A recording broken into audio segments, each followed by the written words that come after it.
ഇത്തവണ ഓണം മുൻപൊരിക്കലുമില്ലാത്ത രീതിയിൽ ആഘോഷപൂർവ്വമായി നടത്താൻ തീരുമാനിച്ചിരിക്കുകയാണ് ജനപ്രതിനിധികളും അധികൃതരും. എം.എൽ.എ. ഷിബു തെക്കുംപുറത്തിന്റെ നേതൃത്വത്തിൽ തദ്ദേശ സ്വയംഭരണ സ്ഥാപനങ്ങളുടെ സഹകരണത്തോടെ നടത്തപ്പെടുന്ന പൊളിയോണം 2026 തുടക്കമായി. വിവിധങ്ങളായ പരിപാടികളാണ് ഓണാഘോഷങ്ങളുടെ ഭാഗമായി ഒരുക്കിയിരിക്കുന്നത്.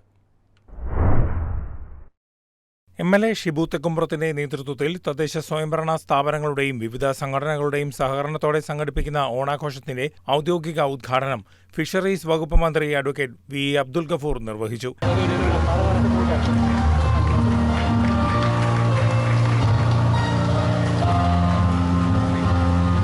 മലയാളികൾ എവിടെയുണ്ടോ അവർക്ക് സൗകര്യം കിട്ടുമ്പോൾ ആ ഓണത്തിൻ്റെ സ്പിരിറ്റ് ഉൾക്കൊണ്ടുകൊണ്ട് ആഘോഷം ഏത് രാജ്യത്താണെങ്കിലും സംഘടിപ്പിക്കും. അത് 5 or 6 മലയാളികൾ ഉള്ളുവെങ്കിലും അവരൊത്തൊരുമിച്ച് ചേർന്നുകൊണ്ട് ആ ഓണത്തിൻ്റെ ഒരു ചടങ്ങ് സംഘടിപ്പിക്കുകയും ആഘോഷിക്കുകയും ചെയ്യുന്ന ഒരു പ്രത്യേക നമ്മൾ ചെറുപ്പത്തിലെ പഠിച്ചിട്ടുള്ളൊരു ദേശീയ ഉത്സവമാണ് ഓണം എന്ന് പറയുന്നത്. രാവിലെ കോതമംഗലം KSRTC ബസ് സ്റ്റാൻഡ് പരിസരത്ത് ഒരുക്കിയ മെഗാ പൂക്കളം ഓണാഘോഷത്തിന് നിറപ്പകിട്ടേകി. KSRTC ജീവനക്കാർ, ശോഭന ഇംഗ്ലീഷ് മീഡിയം ഹൈസ്കൂൾ വിദ്യാർത്ഥികൾ, അംഗനവാടി അധ്യാപകർ, നെല്ലിക്കുഴി ദയാ ബഡ് സ്കൂൾ, ധർമ്മഗിരി സ്കൂൾ എന്നിവയുടെ സഹകരണത്തോടെയാണ് മെഗാ പൂക്കളം ഒരുക്കിയത്. വിവിധ മേഖലകളിൽ നിന്നുള്ളവരുടെ പങ്കാളിത്തവും പൂക്കളത്തിന്റെ പ്രത്യേകതയായി. ഉച്ചയ്ക്ക് 2-ന് കോതമംഗലം നഗരസഭാ പരിസരത്തു നിന്നും ആരംഭിച്ച സാംസ്കാരിക ഘോഷയാത്രയിൽ വൻ ജനപങ്കാളിത്തമുണ്ടായി.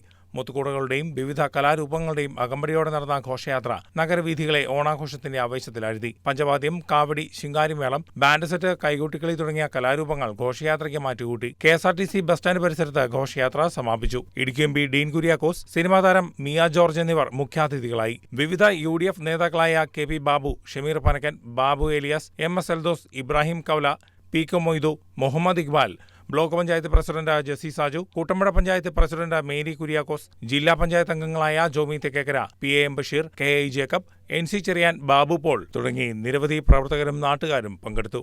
News desk KCV news.